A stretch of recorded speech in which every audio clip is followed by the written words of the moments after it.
Per la seconda batteria in corsia 1 Enrico Malfi, alla 2 Yuri Petruk, in corsia 3 Gioele Dalborgo, alla 4 Victor Sani, in 5 Niccolò Cimatti, alla 6 Alberto Galator, 7 Pietro Edoardo Mosca, alla 8 Mattia Morganti.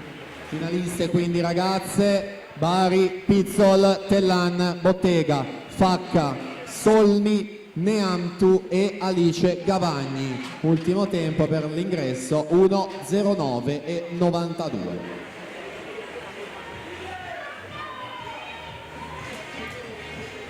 Siamo già nelle teste di serie della gara successiva. Abbiamo detto ragazzi il primo anno.